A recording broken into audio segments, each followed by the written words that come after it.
Hey guys, Sethly here, back with another Apex Legends video. I hope you guys are all having a fantastic day. In this video, we're going to be doing an updated Apex Legends character tier list. So we're going to be ranking the legends based on how good they are as of right now with the new meta and all the changes that came with Season 2. Before we get into this, I want to make sure to let you guys know I'm going to link down below the character tier list so you guys can actually send me pictures of what you guys think the correct character tier list is based on your opinion. Obviously, this list is purely based on my opinion and how I think the meta has changed with all of the character balances and changes they made with the Season 2 update, so let's get right into it. Starting off, they made some pretty big changes to our thick boys. So they changed Gibraltar and Caustic, so now they actually take 15% less damage than everybody else, as well as they actually don't take any movement reduction or slow speed by bullets, and it's actually a pretty big advantage. I've been playing Caustic a lot lately, and his gas actually does quite a lot of damage. So let's start off with Caustic.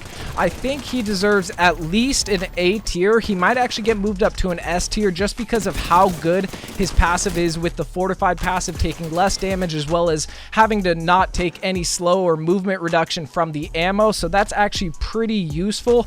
Then our second thick boy is Gibraltar, and honestly guys, with the changes they've made, even with the 15% fortified passive as well as not taking any movement reduction from bullets, I still don't think he's very good. I mean, his ultimate is really good, a lot better than Bangalore's airstrike, but I don't know, I still think he's at least an honestly, he's an F tier. He's just not good enough. His shield is really good. Actually, because of the shield, I'm going to move him up because he does actually tank a lot of bullets now because of his shield as well as the 15% fortified passive. So we're going to give him at least a D tier. Now let's get on to Lifeline. So Lifeline, I'm a Lifeline main, or I have been a Lifeline main in the past. I don't really think I'm going to be playing her too much in Season 2, mainly because along with Wraith and Pathfinder, she takes 5% more damage than everybody else, so it's kind of a pretty big disadvantage, as well as her health drone actually gets destroyed by the zone now, which is pretty sad because it only takes 2 ticks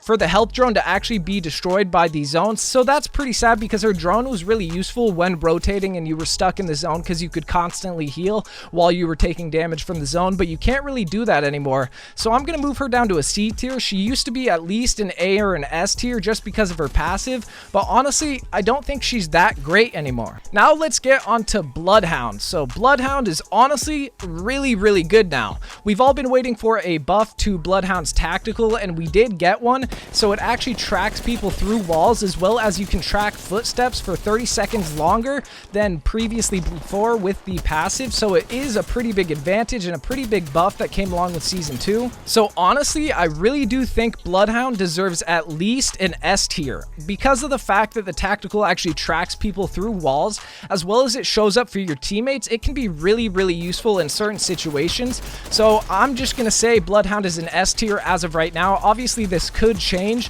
due to the fact that they'll probably make some balance changes throughout Season 2, but I'm not too sure. As of right now, I'm gonna have to put Bloodhound at S tier. So let's get on to Mirage. So they actually did make some changes to Mirage's ultimate in Season 2. They made it so he can now cancel out his ultimate cloak a little bit early, as well as he now has a small delay when entering or exiting his cloak, so that's kind of a disadvantage, but it really can be used very well now for actually taking aggressive plays, since you can go completely invisible and then cancel out of your cloak once you are behind a full squad. So I think Mirage deserves at least a B tier just because of his ultimate. Now that's just my opinion. I still don't play him very much, but I definitely think he's a really good character now. Let's get on to Octane. So I've never really liked Octane that much, and they didn't make any changes to Octane in the Season 2 update, so I'm going to stick him at a C tier just because his passive is actually pretty dang good. Just to passively heal up health is really nice, as well as his abilities don't really have a ton of cooldown time, so I do think he's still a very viable character, especially if you are a very aggressive player and you like to run around really fast. So he is still really good. He's right out there with Lifeline. I'd say maybe Lifeline was a little bit better, but not too much better. Now let's get on to Wraith. So Wraith actually does have the 5% more damage taken, as well as with Lifeline and Pathfinder, so that's kind of really bad in my opinion. She does take a lot of damage, but it does make sense due to her hitbox, so I think I'm gonna have to put her at a solid. Honestly, I think I'll keep her at a B tier just because of her tactical and her hitbox. So tactical is basically a get out of jail free card. You can really just run away from anybody if you are super hurt, unless they really catch up to you if they're a Pathfinder or an Octane or something like that. I still think her tactical makes her very, very OP, as well as her hitbox, so she's steady at a solid B tier just in my opinion. Now let's get on to Pathfinder. Actually, before we get on to Pathfinder, I think I'm gonna have to make some changes to this tier list. Gibraltar, I'm sorry, you're a thick boy, but you're gonna have to go down to F tier. Really nothing too good about Gibraltar besides the airstrike and the shield, but honestly still kind of an F tier. So let's get on to Bangalore. So they didn't actually really make any changes to Bangalore with the season 2 update. However, she is still a very consistent character, and if you like to play her, you can get really good with her if you know how to play her with the right style. However, her ultimate just isn't that good. It's really, really easy to avoid, so that's what kind of takes her down a notch. Honestly, I kind of think she's going to be at a D tier, and I'm going to move Octane down to a D tier as well with her. I just don't think those two characters are honestly that much greater than everybody else. As of right now, Caustic and Bloodhound are just really, really good in my opinion.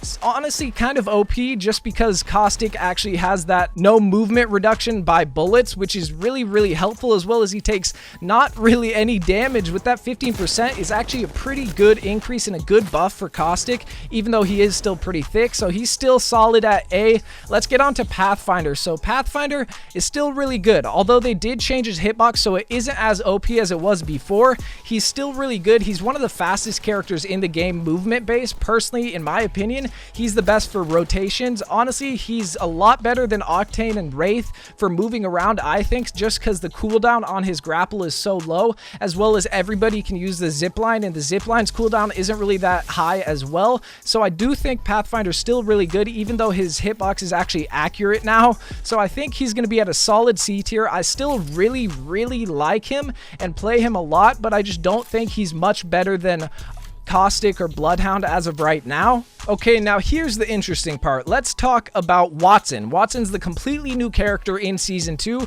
and she's more of a defensive situational character, and you have to get really good with her to actually do some damage and make some plays with her abilities. However, her ultimate is honestly kind of OP, and you can use it as many times as you want as long as you have an ultimate accelerant. So honestly, she's still really, really good. Honestly, I don't know too much about her yet. I don't think I can accurately really place her because I don't have too many hours played with her. I've probably played around 20 to 30 games with her, but I still think I can rank her pretty accurately. To be honest, I think I'm going to move Wraith down to the C tier and move Pathfinder up just because of the movement base. I really think he's still super good for moving around and being a fast type aggressive player. He's honestly kind of perfect for that play style, and I think I'm going to have to put Watson at a solid C tier.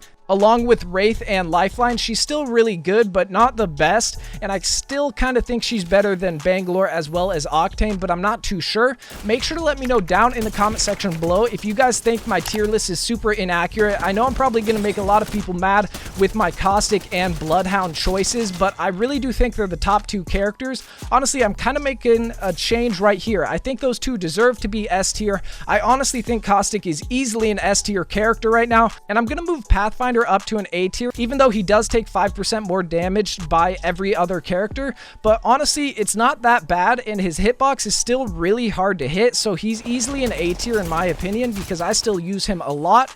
And I think I'm gonna have to move Lifeline up to B tier, and I think this is my final tier list just because Lifeline's passive is still super, super useful. Basically having half of a gold backpack at all times is honestly really, really good. Make sure to let me know what you guys think of my tier list. I know I'm probably not going to make all of you guys happy with it, but I think it's pretty accurate to how I feel the meta is working right now. But if you guys did enjoy the video, make sure to hit that like button. It really does help me out a ton. And if you're new to the channel, make sure to hit that subscribe button as well as turn on that notification bell for daily Apex videos. Also, I'm looking for some feedback on my videos. Do you want to see more gameplay tip type videos as well as more face cam? Make sure to let me know down in the comment section below. I really am looking for some feedback, but it's been your boy Sethly, and I'm out.